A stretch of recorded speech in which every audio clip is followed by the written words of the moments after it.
Hola a todos, ¿qué tal? ¿Cómo están? En Francia es muy popular el dicho «Les absents ont toujours tort». Los ausentes siempre tienen la culpa.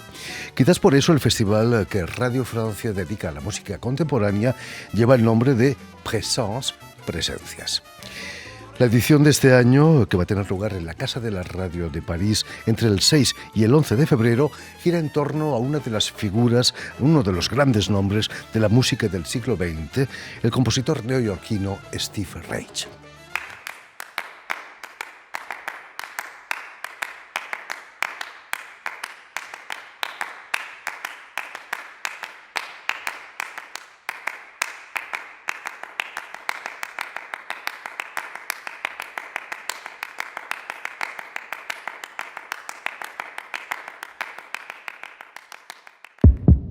Entrez au cœur du concert.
Entre los estrenos mundiales que van a tener lugar en esta edición, encontramos la obra Desert Bloom de nuestro invitado de hoy, el compositor argentino Damián Gorandi. Muy buenas tardes, Damián. Buenas tardes. Bienvenido a Radio Francia Internacional. Gracias. ¿Qué supone para un joven compositor como tú compartir el programa con una figura como Steve Reich? Y es una oportunidad muy grande. Es una oportunidad muy grande estar en un festival como el Présence y, bueno, que el invitado sea Steve Reich y poder formar parte de uno de los programas, esto es un lujo. La música de Steve Reich es inmediatamente reconocible. Supo ir más allá de esa dicotomía entre tonalidad y atonalidad, ¿no? Y no fue fácil, ¿no? En los años 60 cuando él empezó. Y yo creo que no habrá sido fácil, sobre todo una propuesta tan distinta de la música contemporánea que por ahí estaba pasando, personal, ¿no? Y en un camino, bueno, de la música americana en ese momento. Había Stockhausen, Pierre Boulez aquí en Francia. Había un cierto sectarismo, ¿no? También en la música contemporánea en los años 60. O eras de Pierre Boulez o estabas contra. Es posible, no es mi generación, entonces son cosas que por ahí me han contado, se sabe que es así, pero bueno, no puedo verificarlo al 100%. Naturalmente.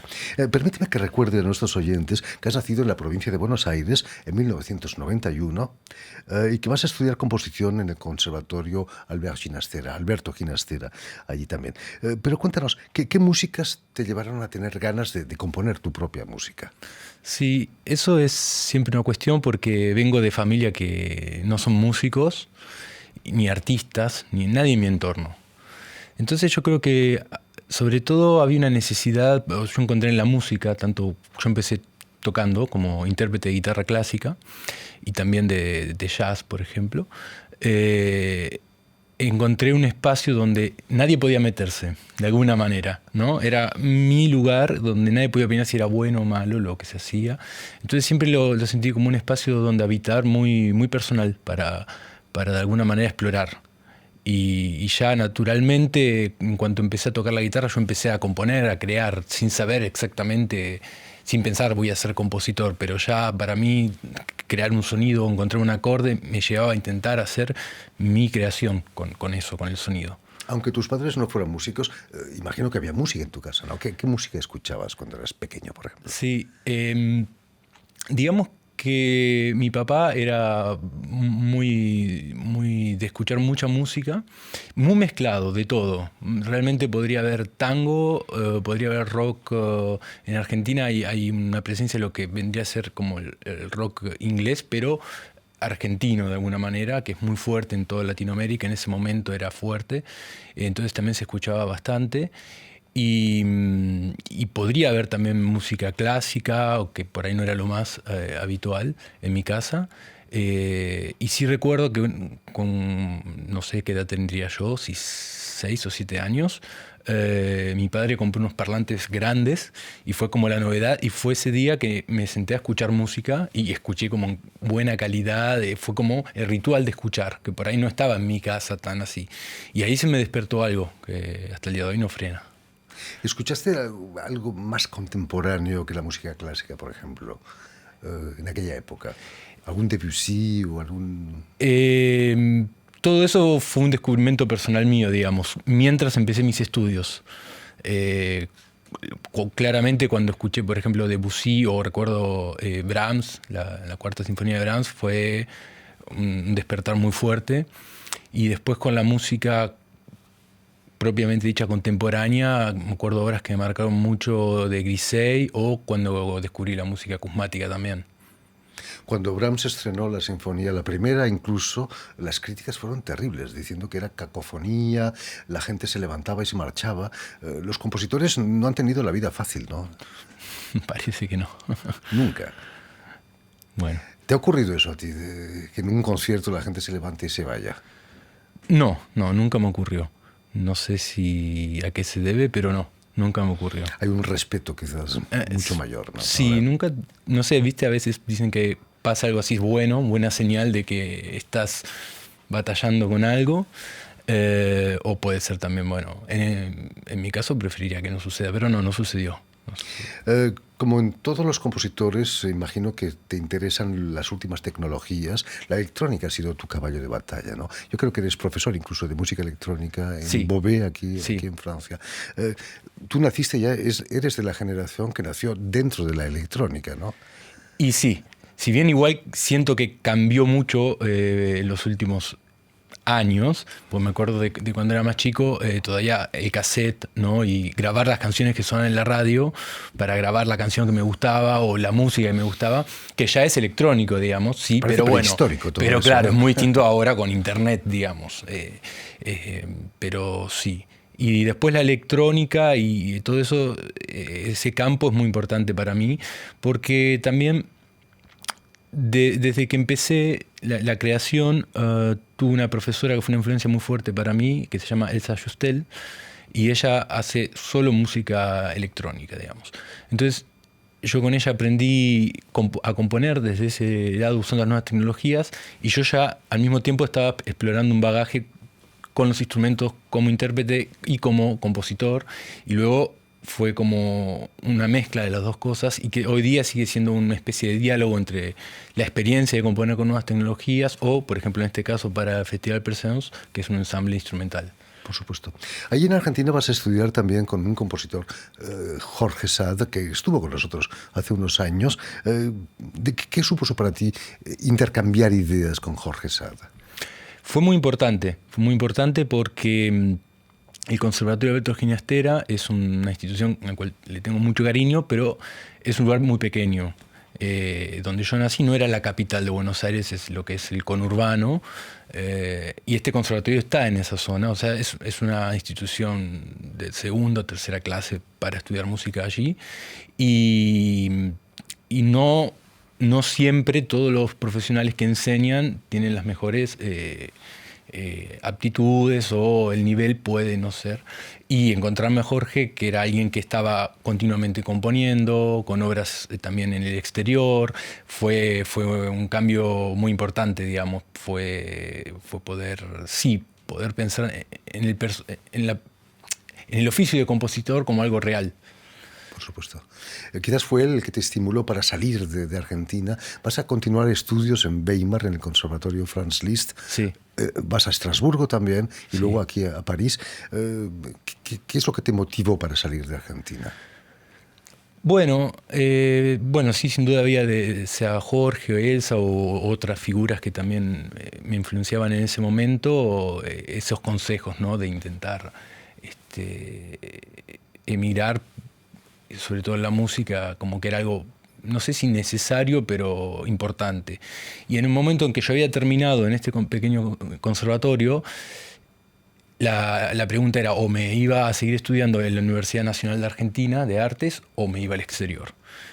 Y justo ahí había ganado un premio en Weimar y me habían invitado a hacer una residencia durante 3 meses y bueno, a partir de ahí me quedé.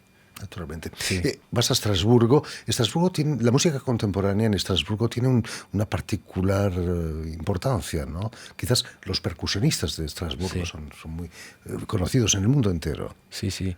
Sí, Estrasburgo fue una experiencia muy, muy motivante para mí porque es una ciudad relativamente pequeña, pero cargada de música increíble, porque además de los ensambles más conocidos como Percusión de Estrasburgo o el Festival Musica, además hay muchísimos ensambles más pequeños que tienen una actividad continua, un nivel muy alto. Es una ciudad muy interesante para la música contemporánea. Una etapa antes de venir a París, Sí. donde vas a hacer un máster con Stefano Gervasoni en el Conservatorio Superior de París. ¿Cómo fue esa venida a París? Bueno, fue importante. Sí fue difícil para mí porque digamos que fueron demasiados cambios en lo personal, ¿no? Yo había estado en Alemania, luego en Estrasburgo, que estaba con mi compañera en ese momento, ¿no? Y fue separarnos porque ella es musicóloga y estaba haciendo un doctorado en Estrasburgo, entonces se quedó en Estrasburgo y yo partí a París, pero bueno, a nivel musical y artístico fue muy importante. Imagino que en París el IRCAM te interesaba también, ¿no? Sí, por supuesto, sí. He visto alguna fotografía tuya en el IRCAM y trabajaste con ellos. Sí, hice el cursus, que en mi segundo año de máster en el Conservatorio Nacional lo hice asociado al cursus. ¿Conocías ya el IRCAM allí en Buenos Aires? Sí, como nombre sí. Volviendo a la obra que estrenas en el Festival Présence, Desert Bloom. Por cierto, ¿qué es el Desert Bloom? Desert Bloom, digamos, es como el desierto floreciendo, ¿no? Paradójico casi, ¿no? Claro, exacto. Es un fenómeno natural que se da, poco frecuente, pero que se da cuando se condensan lluvias por X motivos naturales y bueno, hay como semillas latentes en el suelo del desierto y cuando hay una cantidad de lluvia necesaria, florece por algún periodo del año. Y bueno, cambia radicalmente todo Fantástico, el paisaje, ¿no? Imagino. Pero para ti el desierto encuentras vestigios prehistóricos, pero también como vestigios del futuro, ¿no? De un futuro desgraciadamente no tan lejano, ¿no? Sí. El tiempo se para, ¿no? Cuéntanos, ¿qué es para ti ese desierto? Claro, porque primero este fenómeno me llamó la atención y desde ahí fue la puerta para entrar al desierto de Atacama, ¿no? Yo siempre para esta obra me basé en el desierto de Atacama, que está en la región de Chile más que nada, pero también hay parte en Bolivia y en Argentina. Y después de estar como explorando todo lo... realmente me fascinó el desierto porque, por ejemplo, se encontraron momias que eran de los pueblos originarios, o son momias más antiguas que las egipcias.